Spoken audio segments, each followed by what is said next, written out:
Now to a big exclusive and roll call this morning that Congressman and presidential candidate Ron Paul was reimbursed twice for some flights between Washington, D.C. and Texas, a claim his office vehemently denies here. Roll Call's Jonathan Strong broke that story for us, and he joins us right now. Jonathan, what did you find?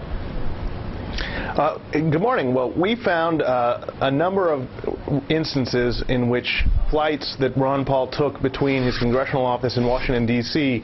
were actually reimbursed 2 times, and once by his campaign or several other organizations that he controls, and a second time by taxpayers from his House office budget. How much are we talking about?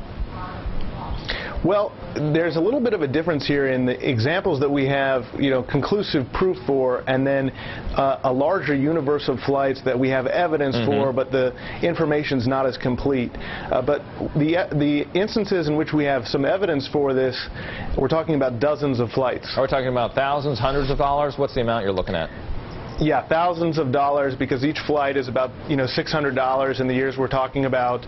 And so in those cases, he would get, the credit card would be paid off by the campaign, and then the House would send a second check to him. And again, NBC has not independently verified any of this information. Jonathan, you're one that's breaking this, and his office insisting, though, that these claims, according to what we're hearing at the moment, are false. And we reached out to them and did not get a response, but they did tell you this, saying, quote, absolutely zero taxpayer funds were ever misused, end quote, and it's possible that wholly inadvertent errors were made in a handful of instances. And we should mention, you do say this in your article, the Paul campaign is alleging that you stole some of these records, but tell us, how did you get your hands on this information? Right. Well, actually, they're saying, these records are stolen, not that we actually stole them. But what we obtained were a series of credit card statements for the American Express card on which the plane tickets were purchased. And those show the individual plane tickets, and then we're able to match up those expenditures. But where did you get them with the 2 payments.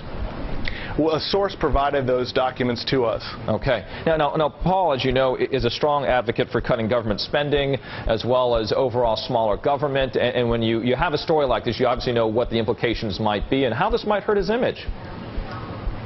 Well, you're right. I mean, this is a person who's crusaded for his entire career to end wasteful government spending.